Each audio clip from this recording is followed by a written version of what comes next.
Is a way of life, a complete way.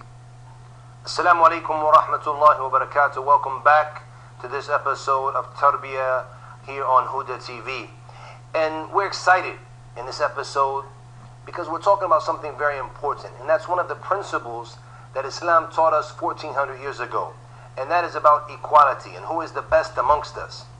And it's important as Muslims that we reflect on these meanings. Allah subhanahu wa ta'ala trained us in the Quran 1400 years ago, Inna akramakum indallahi atqakum, that the most noble amongst you is the one who has the most piety, the most taqwa.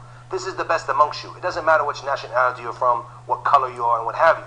And this is something we hear a lot of days, not today, in the days that we live in, about human rights and equality. And this is something that Islam taught us 1400 years ago. So it's something we need to hold firm to and be happy of that we have it as Muslims, and it's something we need to put into action.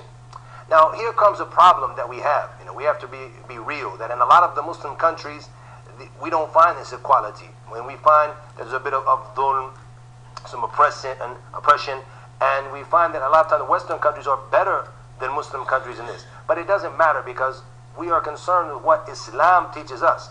And we said if we're going to fix something, we're going to fix the problems we have as an ummah, that we're going to have to do it through TNT, which is Tasfiyah and Tarbiyah. The Tarbiyah we've been talking about, and also the Tasfiyah we've been talking about, which is the things which are impure and which go against Islam that we have in our societies, we have in our households, that we cleanse ourselves and our families and our community and our ummah from these things, these amrad, these diseases which have entered into our ummah that are not from Islam. And from that, when it comes to the issue of equality and racism, what have you, it's something that is totally against Islam. As we see in the Quran and we see in the Sunnah of the Prophet sallallahu alaihi wasallam. The Prophet sallallahu alaihi wasallam didn't let it slide even when it slipped some of his companions who were good companions who cursed some of the other ones with some racial slurs. The Prophet sallallahu alaihi wasallam didn't let it slide. He said, verily you're a person who has jahiliyyah in him, who is the time you're from the pre-Islamic state, the time of ignorance. He said you still have this in you, because you couldn't say a racial slur to your Muslim brother if you're a true Muslim.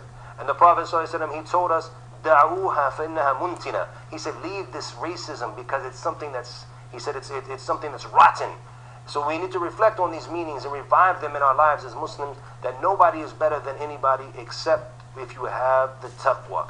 This is the beauty of Islam and the teachings of the Quran.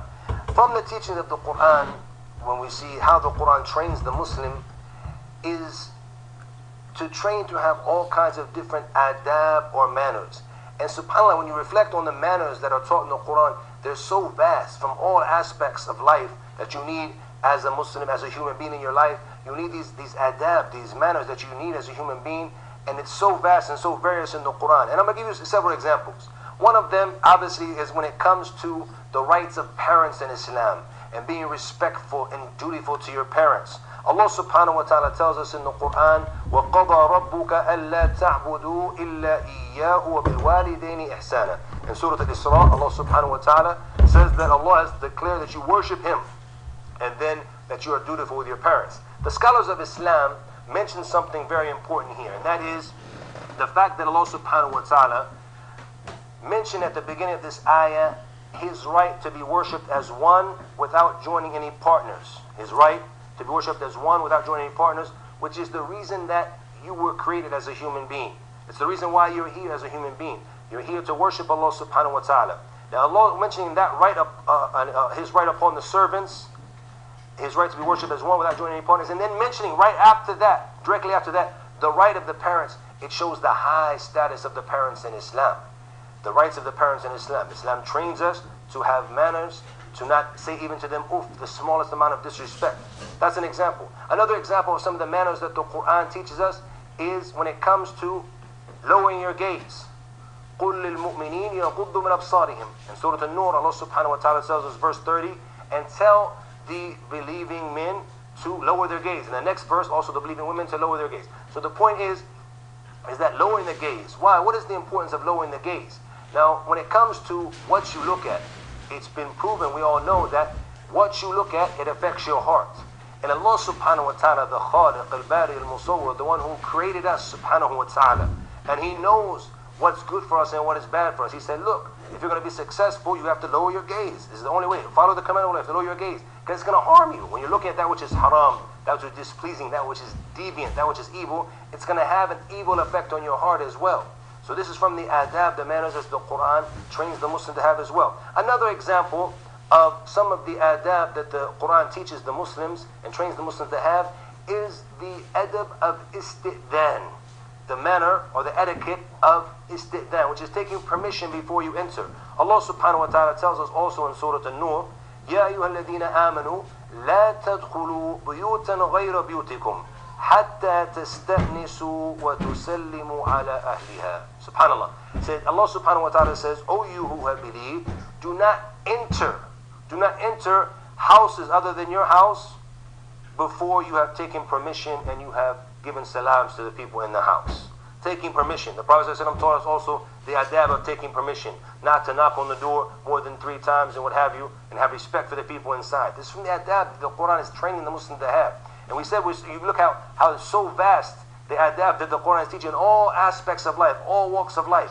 Allah subhanahu wa ta'ala is telling about your parents, about taking permission, about lowering your gaze, because if you're going to purify your soul, you have to lower your gaze, because it's going to have an evil effect on you if you don't. Another example is when Allah subhanahu wa ta'ala tells us from the adab, the manners of being in charge.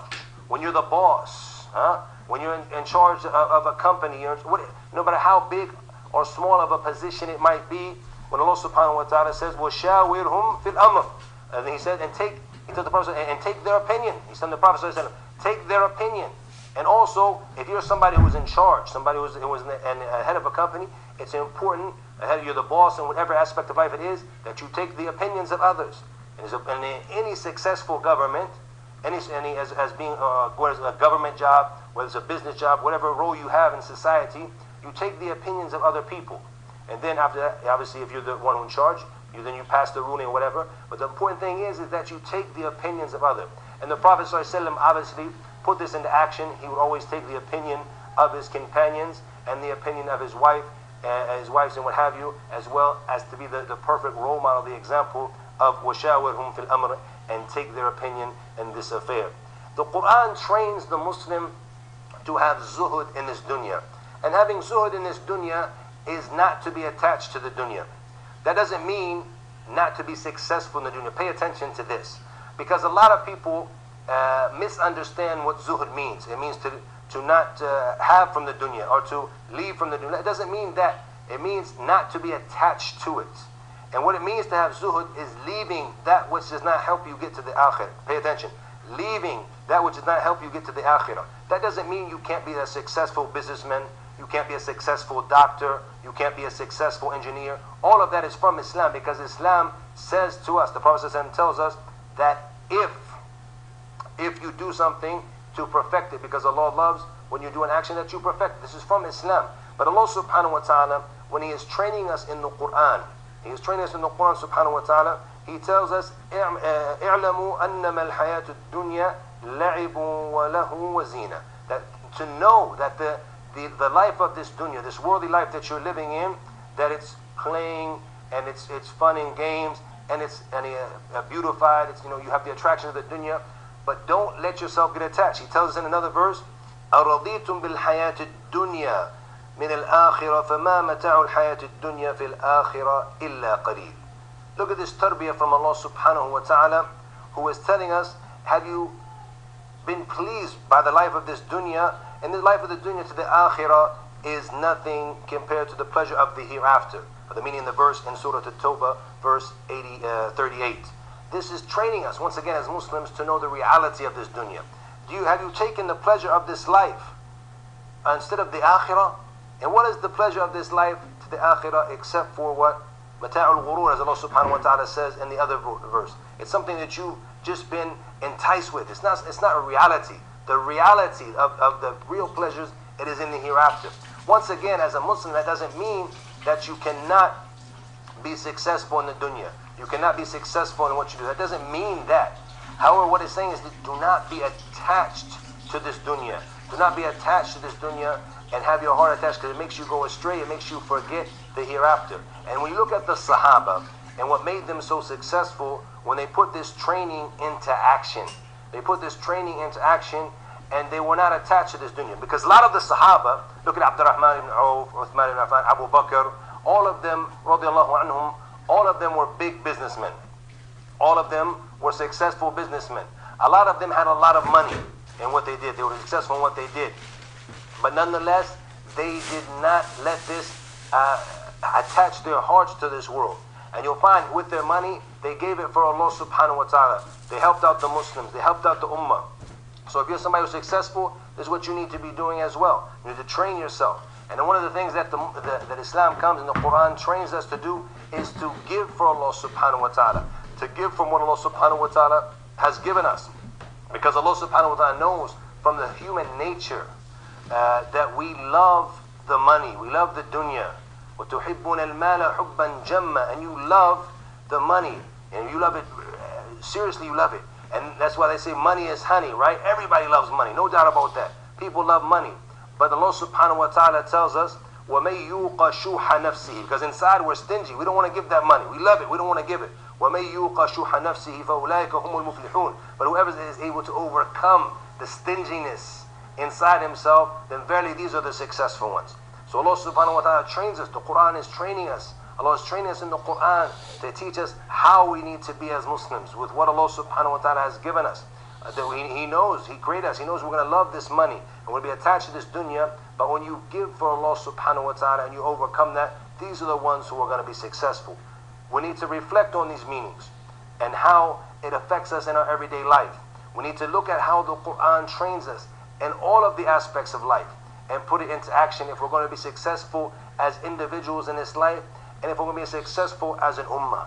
Allah subhanahu wa ta'ala trains us when it comes to our emotions, when it comes to the fear and the hope, and that we should only fear Allah subhanahu wa ta'ala.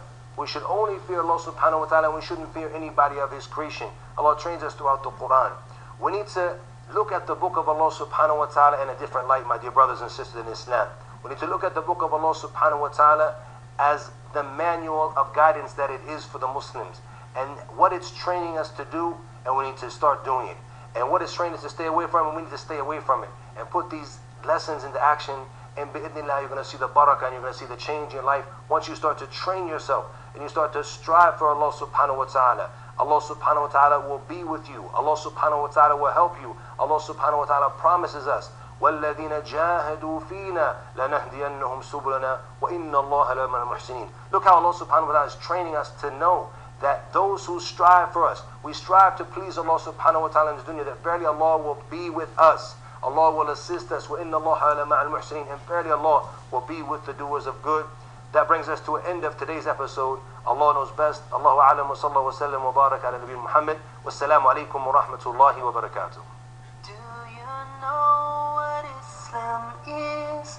It's a way of life for all.